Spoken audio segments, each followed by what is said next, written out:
Welcome to Jayveer classes.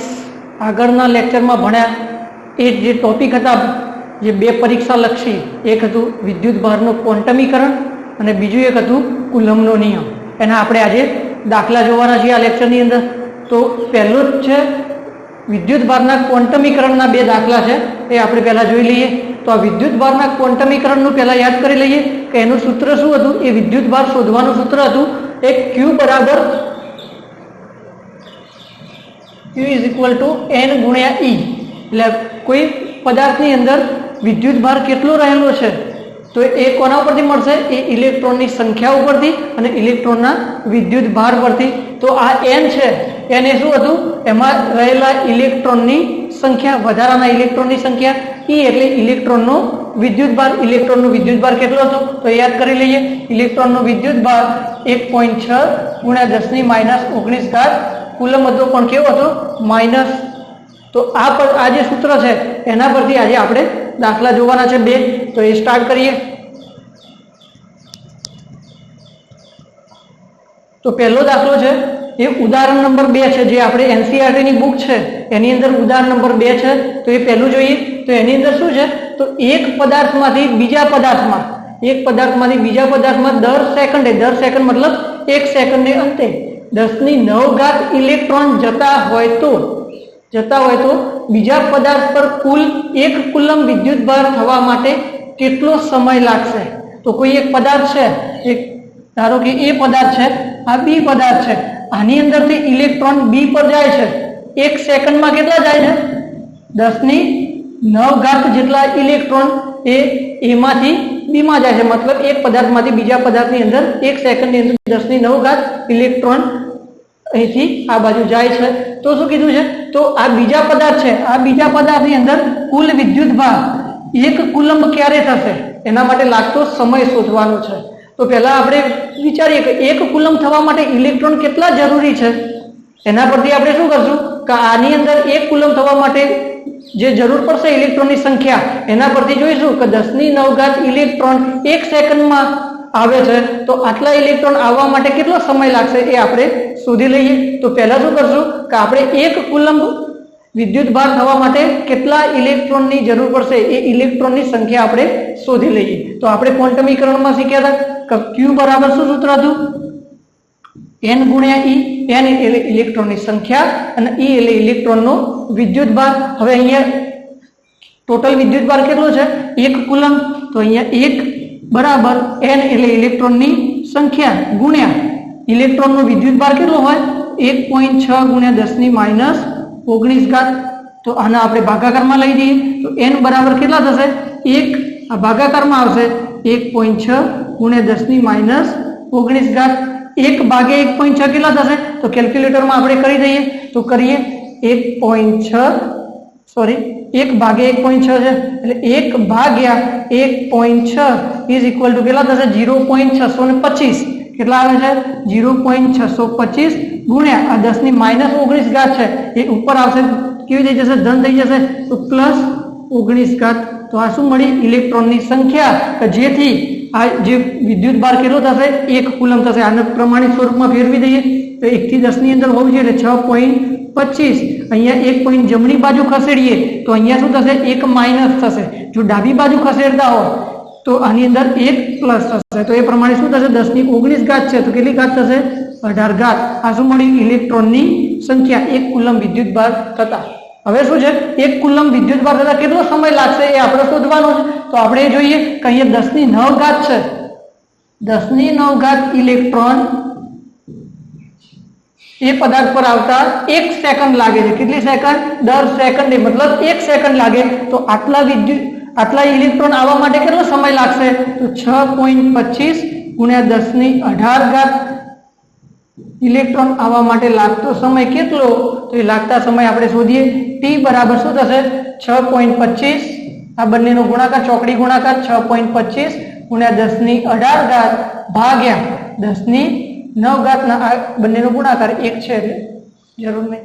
હવે જોઈએ અહીંયા 6.25 ગુણ્યા 10⁸ છે, ભાગાકારની અંદર 10�9 આ ઉપર જશે તો માઇનસ થશે, એટલે 6.25 ગુણ્યા 10⁸ માંથી 9 બાદ કરીએ તો કેટલા ઘાત આવશે? 9 ઘાત। તો આટલી સેકન્ડ लागशे। हवे जे समय छे शानी अंदर जे सेकंड में छे आपणे एने बीजो एकम में वर्षनी अंदर फेरववा होय आ बधी बहु मोटी किंमत छे 10 ની 9 घात એટલે तो एने वर्षमां फेरववा शुं करवुं पड़शे तो एने भागवा पड़शे। तो वर्षमां फेरववा होय तो कई संख्या वडे भागवाना छे 10 ની 9 घात। हवे एक वर्ष એટલે एवरेज કેટલા દિવસ થાય 365.25 કેટલા દિવસ થાય 365.25 એના એક દિવસમાં કેટલા કલાક હોય તો 24 કલાક અને એક કલાકની અંદર કેટલી સેકન્ડ હોય તો સેકન્ડની અંદર આવી જાય તો 3600 સેકન્ડ। તો આનો ભાગાકાર કરીએ અહીંયા શું છે 10 ની 9 ઘાત છે તો આનો ભાગાકાર પહેલા કરી દઈએ 6.25 ભાગ્યા તો એ પહેલા ભાગાકાર કરીએ 6.25 ભાગ્યા 365.25 ભાગ્યા 24 ભાગ્યા 3600 એટલે એની વેલ્યુ મળશે 1.98 ગુણ્યા 10 ની -7 ઘાત જેટલી મળશે। કેટલી મળશે 1.97 ગુણ્યા 10 ની -7 ઘાત ગુણ્યા 10 ની કેટલી ઘાત હતી ઉપર 9 ઘાત એટલે 2 ઘાત જશે એટલે 197 વર્ષ જેટલો સમય लागशे। એ તમે જોઈ લેજો। એ પ્રમાણે આનો ભાગાકાર કરવાનો છે એની કિંમત લાવી અને એની અંદર ટોટલ વર્ષની અંદર આપણે કન્વર્ટ કર્યા છે। સેકન્ડમાં હોય તો પણ ચાલે પણ આ બહુ મોટી કિંમત હતી એની આપણે કન્વર્ટ કર્યા છે। તો આ પ્રમાણે કેટલો વિદ્યુતભાર કરવા માટે 1 કુલંબ કરવા માટે કેટલો સમય લાગશે 197 વર્ષ લાગશે એટલો વધારે સમય લાગે છે। તો એ પ્રમાણે આપણે જોઈએ તો શું કીધું હતું દર સેકન્ડે 10 ની 9 ઘાત इलेक्ट्रॉन है ये गति करीने अहींया जशे तो 1 कूलम थवा माटे आटलो समय लागे छे। तो आपणे क्वोंटमीकरणना सूत्र परथी आपणे आ दाखलो गणेलो छे।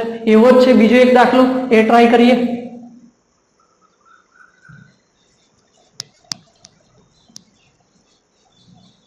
एनी अंदर पण क्वोंटमीकरणनो उपयोग थशे। तो एमां शुं छे तो एक प्याला पाणीमां एक प्यालो छे मीन्स ग्लास छे एनी अंदर पाणीमां केटला धन अने ऋण विद्युत भारो हशे एनी आपणे गणतरी करवानी छे। विद्युत भारोनी संख्या धन अने ऋण एनी आपणे गणतरी करवानी छे। तो एनी अंदर शुं आपे छे धारो के पाणीनुं दर छे ए केटલું છે 250 ग्राम छे। तो एक ग्लास छे एनी अंदर पाणी एनुं दर आपेલું છે एम ऑफ वॉटर 250 ग्राम आपेલું છે। तो एनी अंदर धन अने ऋण विद्युत भारो हवे विद्युत भारो शोधवा होय तो विद्युत भार शोधवा कोना परथी मळे प्रोटोन अने इलेक्ट्रॉन धन होय तो प्रोटोन परथी मळशे अने ऋण होय तो इलेक्ट्रॉन परथी मळशे। तो इलेक्ट्रॉन नी संख्या केटली हशे तो ए संख्या परथी आपणे Q बराबर N नी सूत्र वापरी अने आपणे शुं शोधी दઈએ विद्युत भार शोधी सकीए। तो ए प्रमाणे आपणे पहेला शोधવું शुं पड़शे धन विद्युत भार शोधવું હોય તો આની અંદર રહેલા પ્રોટોનની संख्या शोधवी पड़शे अने ऋण विद्युत भार शोधवो होय तो इलेक्ट्रॉन की संख्या।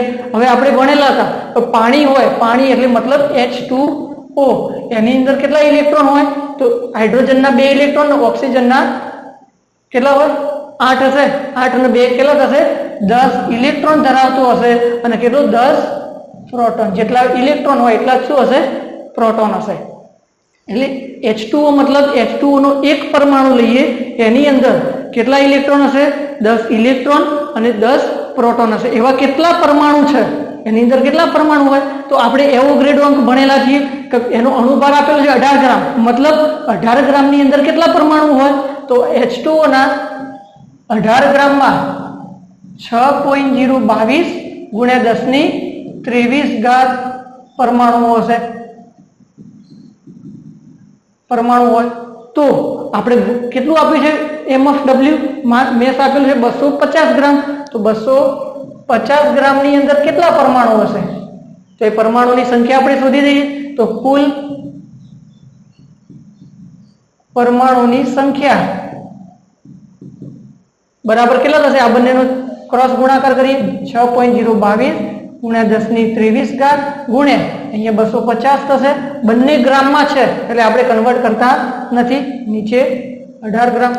तो आ प्रमाणे आनो आंसर लाइए तो आनो आंसर केटलो आवशे तो एनो गणतरी करिए केल्क्युलेटर में 6.022 गुण्या 250 भाग्या 18 एनो आंसर आवे छे 83.64 83.64 गुण्या 10 ની કેટલી ઘાત 23 घात થશે।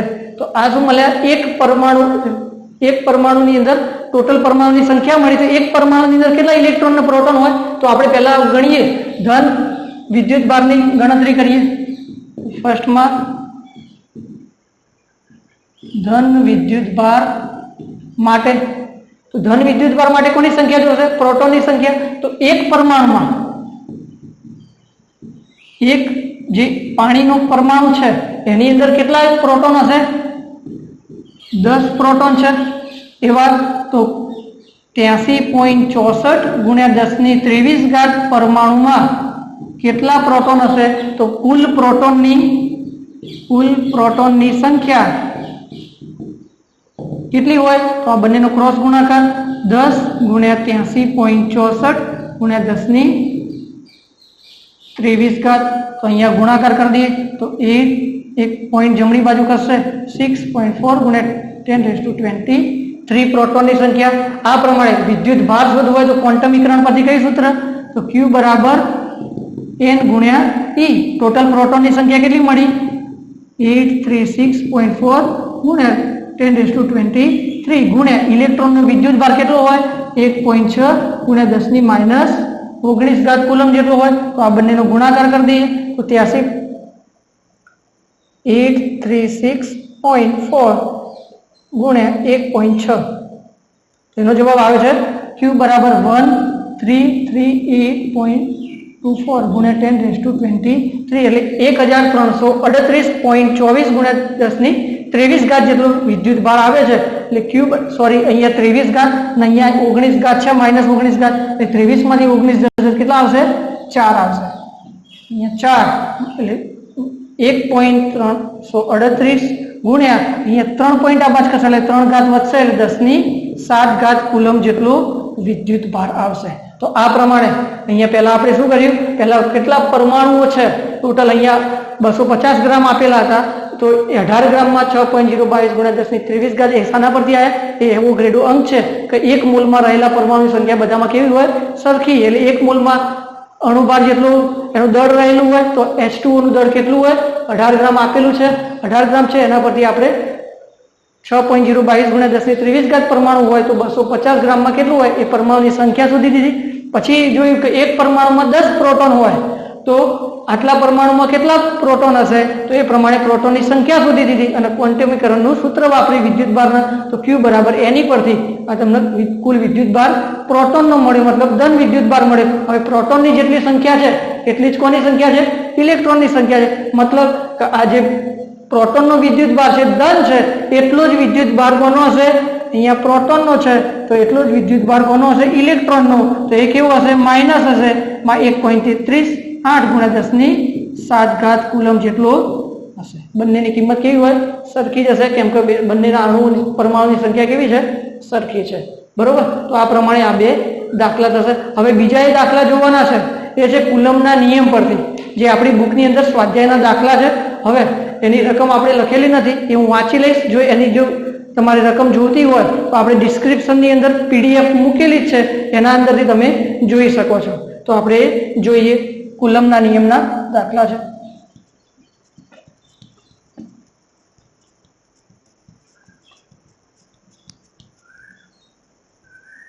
આ દાખલા એકવાર ગણી દેજો પછી આપણે જોઈએ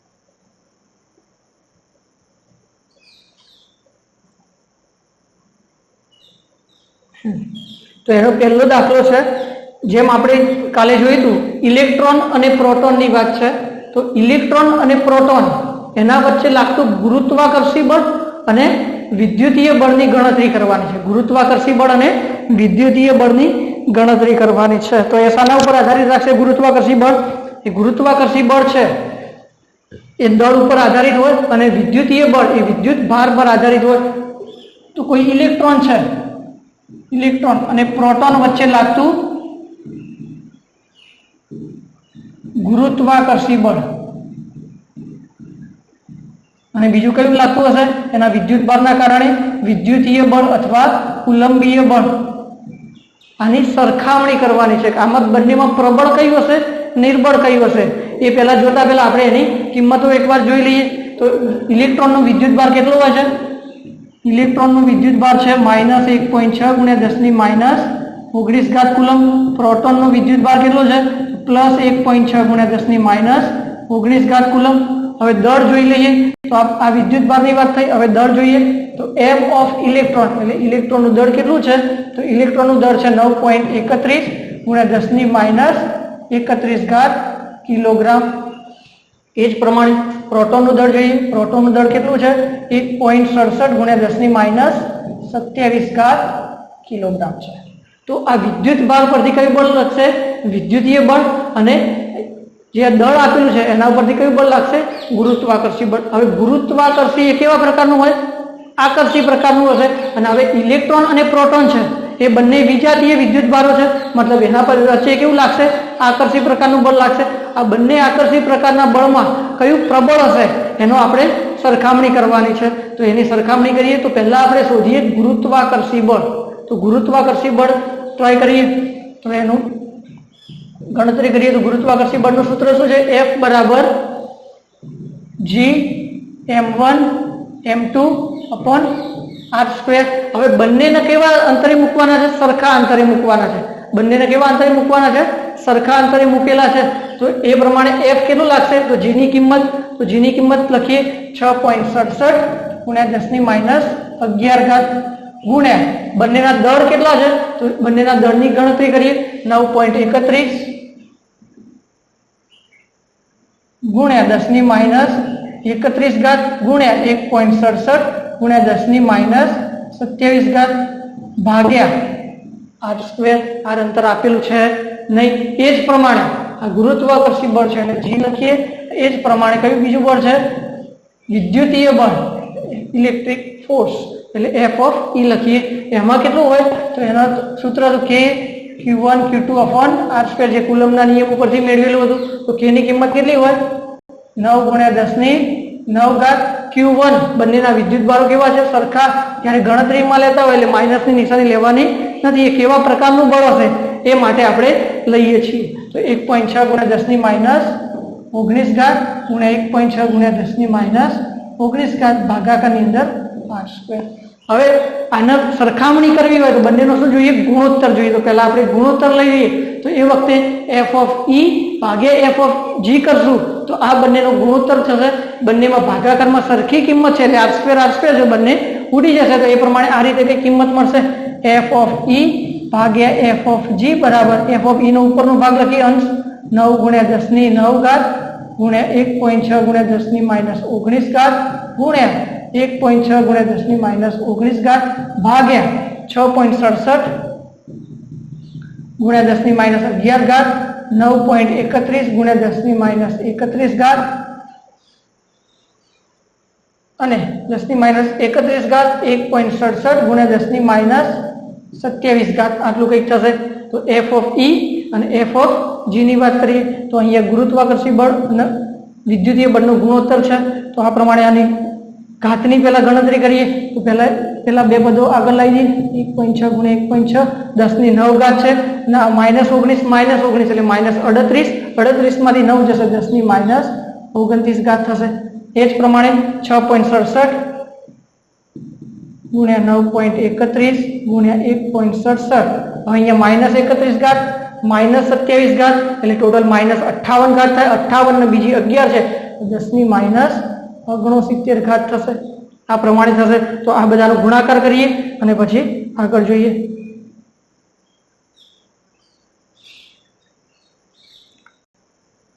તો 9 ગુણ્યા 1.6 ગુણ્યા 1.6 જે જવાબ આવે એના કોના વડે ભાગવાના છે? ભાગ્યા 6.67 ભાગ્યા 9.31 ભાગ્યા 1.67. टोटल जवाब आवे छे 0.22 जेटलो जवाब आवे छे। એટલે f of e Bhagya f of g बराबर 0.22 गुण्या 10 ની -29 घात छे। अहींया 10 ની माइनस ऊपर जाए એટલે કેવો કે પ્લસ એટલે 69 માંથી 29 जशे એટલે 10 ની કેટલી घात વધશે 40 घात એટલે अहींया 2.2 गुण्या 10 ની 39 घात જેટલું गुणोत्तर મળશે। એટલે मतलब f of e Bhagya f of g बराबर કેટલું सॉरी f ऑफ e बराबर 2.2 गुण्या 10 ની 39 घात f ऑफ g જેટલું મૂલ્ય મળશે। એટલે f ऑफ e એટલે વિદ્યુતીય બળ ઇલેક્ટ્રોન અને પ્રોટોન માં લાગતું બળ એ ગુરુત્વાકર્ષી બળ જે લાગશે બંને વચ્ચે એના કરતા કેટલા ગણું હશે 2.2 ગુણ્યા 10 ની 39 ઘાત ગણું વધારે હશે। તો આ શું થઈ એની સરખામણી થઈ ગઈ। તો આ પ્રમાણે એના મૂલ્યો થશે। આ પ્રમાણે એક જે ગુરુત્વાકર્ષી બળ છે એ વિદ્યુતીય બળ કરતા કેટલું નિર્બળ છે એ આપણે આના પરથી જાણી શકીએ। આ પ્રમાણે આનો જે દાખલો છે એ 2020 ની અંદર એમસીક્યુ ની અંદર પૂછાયેલો છે એટલે ધ્યાન રાખજો। તો હવે જોઈએ આગળ કોઈ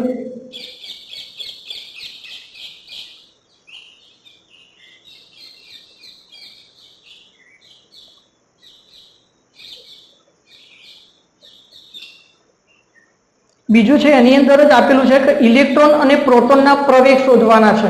ઇલેક્ટ્રોન અને પ્રોટોનના પ્રવેગ શોધવાના છે।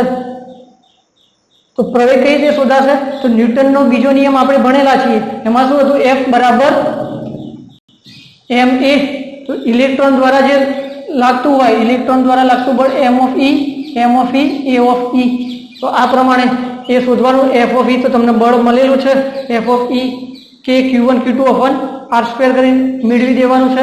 અને m દળ કોનું લેશો જેનું શોધવાનું છે તો ઇલેક્ટ્રોનનો પ્રવેગ શોધવો હોય તો અહીંયા દળ કોનું લેવાનું છે ઇલેક્ટ્રોનનું લેવાનું છે અને પ્રવેગ એના પરથી ઇલેક્ટ્રોનનું મળશે। પ્રોટોનનું દળ લેવું હોય મતલબ પ્રોટોનનો પ્રવેગ શોધવો હોય તો અહીંયા કોનું દળ લેવાનું છે પ્રોટોન। એ તમે જાતે ટ્રાય કરજો એના પછી જો ના આવડે તો એના વોટ્સઅપમાં મૂકી દેજો એટલે આપણે એની ગણતરી કરી લઈશું। તો એના પછી એક આગળ દાખલો જોઈએ। બીજો એક છે દાખલા નંબર 12 છે તમારી બુકની અંદર દાખલા નંબર 12 છે એ જોઈ લઈએ। તો એની અંદર શું આપેલું છે કે કોપરના અલગ કરેલા બે ગોળાઓ એ અને બી ના કેન્દ્રો વચ્ચેનું અંતર કેટલું છે 50 સેન્ટીમીટર છે। એ બે કેન્દ્રો આપેલા છે એના વચ્ચેનું અંતર કેટલું 50 સેન્ટીમીટર છે। જો દરેક પરનો વિદ્યુતભાર કેટલો આપેલો છે 6.5 ગુણ્યા 10 ની -7 ઘાત હોય 6.5 ગુણ્યા 10 ની -7 ઘાત કુલમ હોય તો તેમની વચ્ચે પરસ્પર લાગતું આકર્ષણનું બળ કેટલું હશે આકર્ષી પ્રકારનું બળ શોધવાનું છે। તો એની આપણે ગણતરી કરીએ। તો પહેલા તો બંને વચ્ચેનું અંતર લઈ લઈએ। આ એ છે અહીંયા બી છે બંને વચ્ચેનું અંતર કેટલું આપ્યું છે 50 સેન્ટીમીટર 50 સેન્ટીમીટર આપેલું છે। દરેકનો વિદ્યુતભાર એટલે q of a 6.5 ગુણ્યા 10 ની -7 ઘાત કુલમ છે અને q of b એ પણ સેમ જ છે। તો આ બંને વચ્ચે કેવા પ્રકારનું બળ લાગતું હશે અપાકર્ષી। કેમ તો એ બંને વચ્ચે બંનેની નિશાની કેવી છે સરખી છે। સજાતીય વિદ્યુતભારો વચ્ચે શું થશે અપાકર્ષી પ્રકારનું બળ લાગશે। તો એ બળનું મૂલ્ય આપણે કાલે શીખ્યા હતા કુલમના નિયમમાં શું હતું F બરાબર k q of a q of b upon r²। તો આ પ્રમાણે મળી જશે। તો k ની કિંમત કેટલી હતી 9 ગુણ્યા 10 ની 9 ઘાત q of a કેટલા છે 6.5 ગુણ્યા 10 ની -7 ઘાત ગુણ્યા q of b કેટલા છે 6.5 ગુણ્યા 10 ની -7 ઘાત ભાગ્યા r²। r કેટલું અંતર છે 50 એટલે 0.5 સેન્ટીમીટર મીટરમાં ફેરવશે એટલે 0.5 આવી જશે। હવે અહીંયા ગુણાકાર કરીએ 9 6.5 ગુણ્યા 6.5 એટલે 42 25 10 ની -7 ઘાત -7 એટલે -14 ઘાત એમાંથી 9 જશે એટલે 10 ની -5 ઘાત થશે। ભાગાકારની અંદર 0.5 નો વર્ગ કેટલું થશે 0.25 થશે। તો આ પ્રમાણે ગુણાકાર કરીએ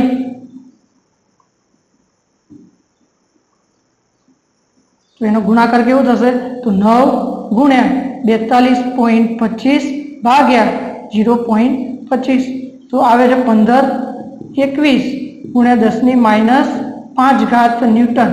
તો આને પોઈન્ટમાં લખવું હોય તો 0.025 ન્યૂટન જેટલું બળ લાગતું હશે. હવે આ જે બળ છે, હવે પછી એને રકમમાં શું લખેલું છે તો રકમ વાંચીએ. જો આ દરેક ગોળા પરનો વિદ્યુત ભાર બમણો કરવામાં આવે, હવે વિદ્યુત ભાર કેવો કરવાનો છે? બમણો કરવાનો. વિદ્યુત ભાર બમણો કરવાનો છે અને તેમની વચ્ચેનું અંતર અડધું કરવામાં આવે, તેમની વચ્ચેનું અંતર અડધું કરવામાં આવે તો શું થશે? તો એની આપણે ગણતરી કરવાની છે. હવે જોઈએ તો એના વિદ્યુત ભાર કેટલો કરવાનો છે? હવે નવું બળ એફ ડેશ એ કેટલું હોય એ શોધવાનું છે કે તો એમના એમ વિદ્યુત ભાર કેવો કરવાનો? બમણો, એટલે 2q ઓફ એ. બીજો વિદ્યુત ભાર કેટલો? 2q ઓફ બી ભાગ્યા અંતર કેવું કરવાનું? અડધું કરવાનું છે. અડધું મતલબ r/2 નો વર્ગ થશે. તો આ પ્રમાણે ગણતરી 2 દુ 4 કે q of A q of B ભાગ્યા આ r² ભાગ્યા 4, ભાગાકારનો ભાગાકાર ક્યાં જશે? ઉપર ગુણાકારમાં જશે. r² એટલે 4 × 4 એટલે 16 કે qa qb ભાગ્યા r². હવે આ કયું બળ છે? આ f હતું એ જ. તો કેટલા ગણું થશે? 16 ગણું થશે. ને એનું મૂલ્ય શોધવું હોય તો 16 ગુણ્યા 0.1521. તો આ પ્રમાણે આનો જવાબ થશે. કેટલો આવે છે? 16 ગુણ્યા 1521. તો જોઈ લઈએ કેલ્ક્યુલેટરમાં. 16 ગુણ્યા 0.15 0.01521 છે. 0.01521 તો 0.24336 આટલા ન્યૂટન જેટલું બળ લાગશે જ્યારે વિદ્યુત ભાર બમણો કરવાનો, અંતર અડધું કરવાનું છે. તો આ પ્રમાણેના આ કુલમ્બના નિયમના અને આ જે ક્વોન્ટમીકરણ હતું વિદ્યુત ભારનું ક્વોન્ટમીકરણ એના દાખલા છે એ તમે વ્યવસ્થિત ગણજો. જે ના આવડે એ વોટ્સઅપની અંદર મોકલજો. વોટ્સઅપ નંબર તમને આપેલો જ છે તો એની અંદર જોઈ લેજો. જે ના આવડે એની રકમ જે આપણે ડિસ્ક્રિપ્શનમાં મૂકેલી જ છે ટ્રાય કરજો, પછી શેર કરજો. ઓકે.